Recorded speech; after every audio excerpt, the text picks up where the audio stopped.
సింహరాశి వారికి తీసుకున్నట్లయితే మీకు వచ్చేసి శని భగవంతుడు 6వ ఇంటిని ఇండికేట్ చేస్తారు. సమస్యలు ఏంటి? నరాలకు సంబంధించినటువంటి ప్రాబ్లమ్స్, గ్యాస్ట్రిక్ సమస్యలు వస్తాయి.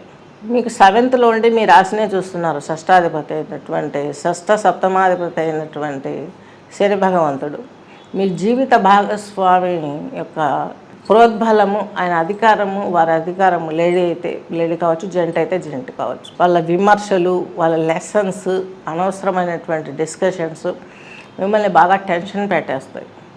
ఈ టెన్షన్ పడ్డప్పుడు మనకు హెల్త్ మీద పడుతుంది. ముందు బ్రెయిన్, అక్కడి నుంచి ఈ యొక్క అనారోగ్య సమస్యలకు, ఆరోగ్యానికి సంబంధించినటువంటి ఆర్గాన్స్ పైన పడుతుంది, కర్మేంద్రియాల పైన పడుతుంది అన్నమాట.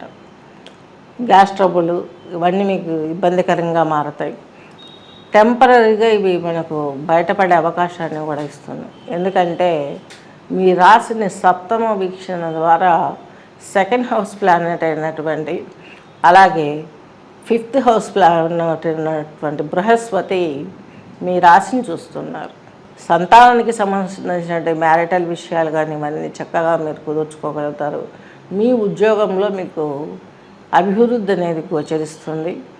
ఈ టెంపరీ అనారోగ్యం అనేది శని భగవంతుని దగ్గర వచ్చినటువంటి మీకు ఈ యొక్క ప్రాబ్లం అనేది సింహరాశి వారికి ఈ యొక్క మెడికల్ రిపోర్టుతో వారి యొక్క మెడిసిన్ తీసుకోవడం మూలంగా కొంత కంట్రోల్ అవుతుంది. అలాగే మీకు యోగ సాధన ఇవన్నీ కూడాను ఈ యొక్క సింహరాశి వారికి కొంత ప్రోత్బలంగా ఉంటుంది. యోగ సాధన చేసుకోవడం మూలంగా కూడా మీకు మంచి ఫలితాలు వచ్చే అవకాశం ఉన్నాయి. అలాగే కేతువు వచ్చేసి మీకు శుక్రుడు కేతువు 2వ ఇంట్లో ఉన్నాడు. కేతువు మీకు 2లో యోగించాడు, కానీ ఈయన మీకు ఈ యొక్క సింహరాశి వారికి అష్టమాధిపతి వచ్చి ద్వితీయంలో ఉండడం మూలంగా అనారోగ్య సమస్యలు ఎక్కువగా ఉంటాయి.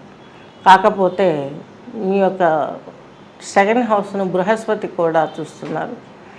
ఈయన మీ లగ్నానికి 10th హౌస్లో ఉన్నాడు. 10th హౌస్లో ఉండడం మూలంగా 2nd హౌస్ ప్లానెట్, అలాగే 8th హౌస్ ప్లానెట్ కొంత ఇబ్బందికరమైనటువంటి ప్రాబ్లమ్స్, క్రానికల్ డిసీజ్ లాంటివి మళ్ళీ పెరగడం మూలంగా మీకు ఇబ్బంది పెడుతుంది.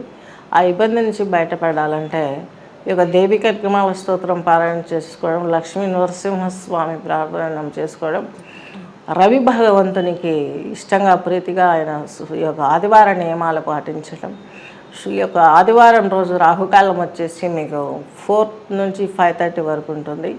ఈ యొక్క 4:30 నుంచి 6 వరకు ఉంటుంది. ఈ సమయంలో మీరు సూర్యనారాయణమూర్తికి పూజలు చేసుకోవడం, అలాగే నవగ్రహాలలో ఉన్నటువంటి సూర్యనారాయణమూర్తికి ఈ యొక్క ఎర్రని పుష్పాలు, కనకాంబరాలు కావచ్చు, మందారం కావచ్చు, ఇలాంటి పుష్పాలు పెట్టి పూజ చేయటం, గోధుమతో కూడినటువంటి ఉప్మానో లేకుంటే కేసరినో చేసుకొని అది ఆ భగవంతునికి సూర్యనారాయణమూర్తికి మీరు ఆహారంగా అంటే ఆయనకు పూజలో ప్రసాదంగా పెట్టి ఇంట్లో వాళ్ళు మాత్రమే తినాలి, బయటికి వెళ్ళకూడదు. బయట వాళ్ళకి ఎవరికైనా పెట్టాలంటే వాళ్ళని మన ఇంటికి లోపలికి రప్పించి ప్రసాదం పెట్టి తర్వాత మీరు అతిథి మర్యాదలతో వాళ్ళని పంపించవచ్చు. ఇది ఒక ప్రాసెస్. నెక్స్ట్ ఇంకొంచెం దీన్ని మనం ఎలా చేయాలంటే, వాళ్ళకి కాకులు ఇక్కడ కనిపించవు. ఇక్కడ కనిపించేదంతా మనకు సిటీలలో పావురాలు ఎక్కువగా కనిపిస్తాయి. కాకులు కనిపించిన వాళ్ళు ఊర్లలో కాకులకి గోధుమలు 3 గుప్పిళ్ళు విసిరివేయండి. ఆ గోధుమలు తిన్నటువంటి పక్షులు గోధుమలు తింటే అది మనకు చక్కని అనుభూతిని, మంచిని కలగజేస్తాయి. వారికి ఆహారంగా ఇవ్వడం జరుగుతుంది. అలాగే గోధుమ ఉప్మా ఏం చేస్తారంటే ప్రసాదంగా టెంపుల్స్ దగ్గర భిక్షను తీసుకునే వాళ్ళు ఉంటారు. వారికి 3కో 5 మందికో మీ శక్తి కొలది ఈ ప్రసాదాన్ని పెట్టినట్లయితే వారి కడుపు నిండుతుంది. వాళ్ళ దీవెన మీ పైన తొందరగా ఫలించే అవకాశాలు స్పష్టంగా ఉన్నాయి. ఇంకా విశేషించి తీసుకున్నట్లయితే మీ 10th హౌస్ శుక్రుడు 2వ ఇంట్లో ఉన్నాడు కదా, చక్కగా ఉంటుంది, అభివృద్ధి ఉంటుంది, అప్ అండ్ డౌన్స్ ఉంటాయి. ఇటు ఈ యొక్క సెప్టెంబర్ మాసంలో మీకు ఉద్యోగంలో అప్ అండ్ డౌన్స్ ఉంటాయి. మీకు 2వ ఇంట్లో శుక్రుడు యోగించాడు, కానీ కేతువు యోగించాడు, అష్టమాధిపతి. హెల్త్ వెల్త్ కొంచెం డిస్టర్బ్ చేస్తాడు, పురోభివృద్ధి ఇస్తాడు. ఈ యొక్క అన్హెల్త్ నుంచి మీరు బయటపడడానికి ఈ యొక్క శని భగవంతుని పూజలు కూడా చేసుకోవాలి. ఎందుకంటే మీకు 7th house planet 6th house planet ఉన్నాను కదా, గ్యాస్ ట్రబుల్స్ అవి వస్తాయి. దీనికి చక్కని రెమెడీ ఏంటంటే గోరువెచ్చని కంటే కొంచెం మీరు తాగగలిగినంత అంత మోతాదులో నీళ్ళను వేడి చేసుకొని ఇందులో ఈ యొక్క సాల్ట్ అలాగే 2 లెమన్స్ తాగితే ఫ్రీ మోషన్స్ అయిపోతాయి.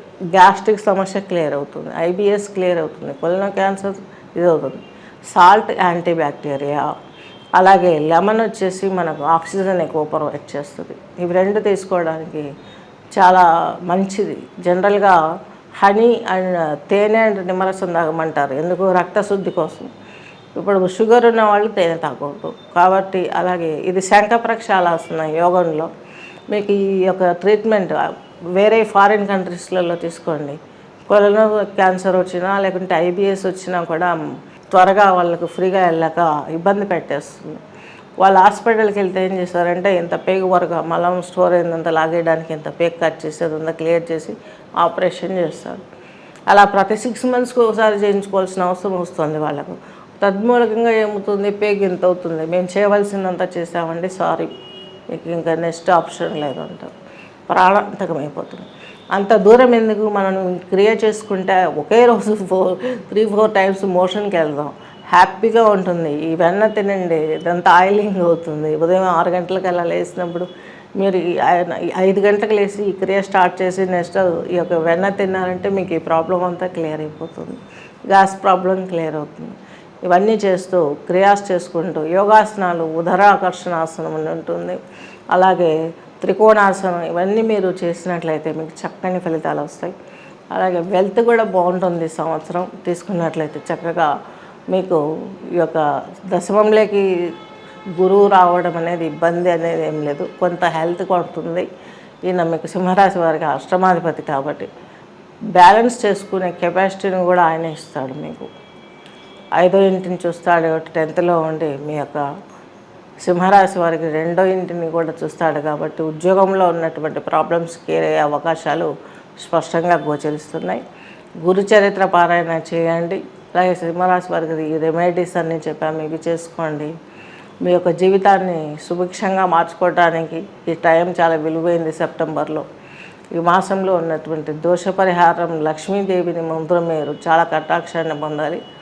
ఇంద్రాణి దేవి స్తోత్ర పారాయణ చేసుకోవడం, అలాగే లక్ష్మి యొక్క రవి భగవంతునికి చేసుకోవడం మూలంగాను. కేతువుకు సంబంధించి సూర్య నమస్కారాలు చేయండి. ఆదివారం రోజు ప్రసాదం పెట్టి చేయమన్నాను కదా, ఈ టైంలో మీరు చక్కగాను గాయత్రి మంత్రం పెట్టుకొని శ్వాసను గమనిస్తూ చక్కగా సూర్య నమస్కారాలు చేసుకున్నారంటే మీకు ఉన్నటువంటి సర్వ రోగ భయాలు, ఉద్యోగ భయాలు అన్నీ పటాపంచలయ్యే అవకాశాలు స్పష్టంగా ఉన్నాయి, గమనించగలరు. స్వస్తి.